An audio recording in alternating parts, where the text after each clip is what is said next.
This week, we saw cold, hard evidence of the Trump campaign, indeed the Trump family, eagerly intending to collude, possibly, with Russia. I saw information and intelligence that was worthy of investigation by the Bureau to determine whether or not such cooperation or conclusion was taking place. It's become very clear that the Trump campaign colluded with the Russians in trying to subvert the election. But look, you can see evidence in plain sight on the issue of collusion, pretty compelling evidence.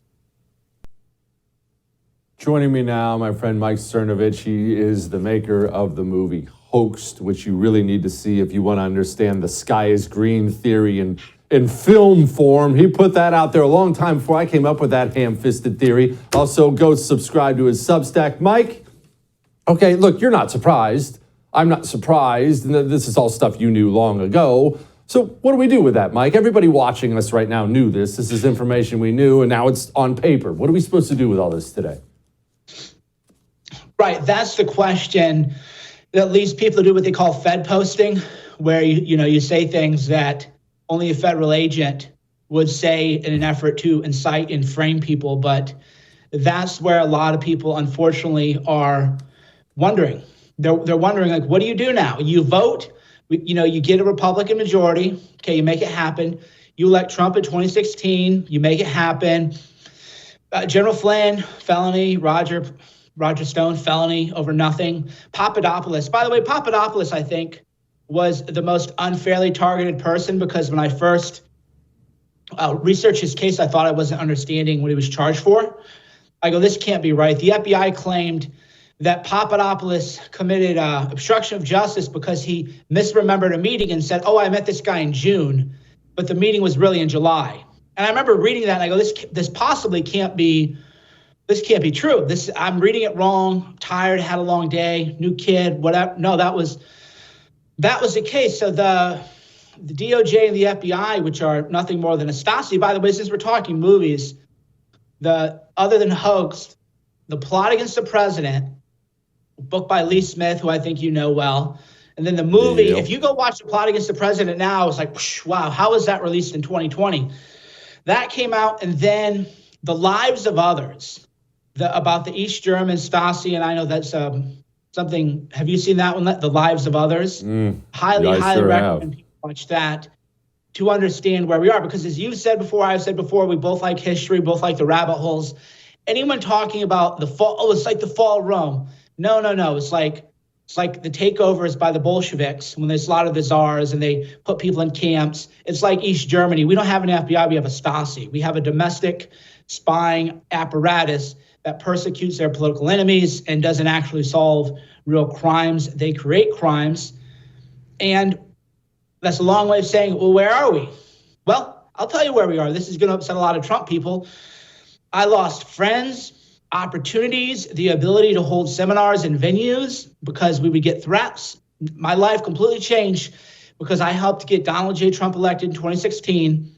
And we expected Assange to be well, first of all, we didn't expect Assange to be arrested. That happened under Trump, not Obama.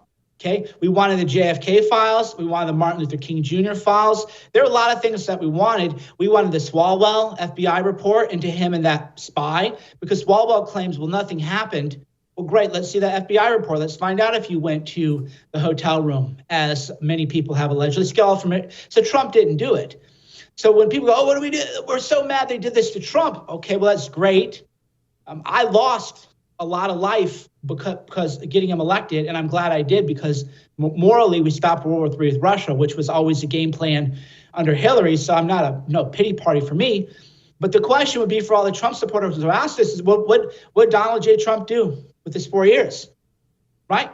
What did he do? Oh, he couldn't have done it. He didn't know. He was too naive. Oh, he just didn't realize how deep this was. It's like you're making an excuse for a toddler, right? That's what these people sound like, and they don't realize I have a little kid. Oh, why did my kid do that? Well, because their brain's not fully developed. That's why my kid poured milk on the table. They thought it'd be funny. That's what a 3-year-old does, and you understand it. That's how they talk about Donald J. Trump, President of the United States. Oh, he was too trusting. Jesse, but we got to vote for him in 2024 because he's going to give us the JFK files now. He's going to give us all these things now that he wouldn't give us before. right? Yeah, well, do they say what's going to be different next time? Because that I haven't seen yet. I haven't seen what's going to be different next time. I see what was done to him last time, and obviously all that's legitimate, but what I haven't heard from Team Trump is what's going to be different next time and why. Is the personnel going to improve? Because by the looks of the dirtballs who run his campaign, it's certainly not going to. Correct. That's the internet talking point is, well, he wants his revenge. He'll really, it's like finger wagging. Oh, he'll really get him this time. No. You have to be like an adult. And that's why people like me, even though I don't think DeSantis can beat Trump in a primary, as you know, you and I talked about the last show, which made DeSantis supporters angry. DeSantis would actually tell you, oh, no, like, here's exactly what I do. Here's who I'd put in as FBI director. Oh, well, the Senate won't confirm him. Great. Then I'll appoint an acting FBI director. And then after 6 months, I'll appoint another acting FBI director. And that's what I'll just keep doing until I'm president, right? So Trump, this is what people have said they wanted Trump to do. They said, put Rick Grinnell in as FBI director. No, we got to put in Wray.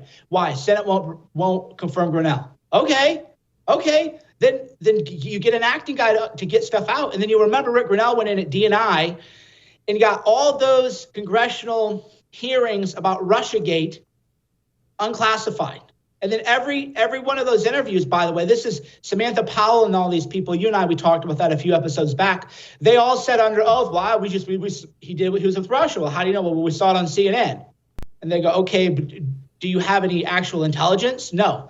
So why was that even classified? One, the fact that Grinnell was able to get that out in a couple months says everything. So then why'd you put Wray in there instead of Grinnell? Oh, the Senate wouldn't have confirmed him. Oh, that's how these people, they sound to me like morons. It's like, okay, they're not going to confirm. Guess what? They're just like when they go, oh, Disney beat DeSantis. No, DeSantis made a move against one of the richest corporations in the world. And guess what? They made another move. This is combat. This is how it goes. You don't say, oh, we can't take on Disney because they're going to sue. And they might win, idiot. No kidding, they might win, idiot. Right? Oh, never fight. Don't fight.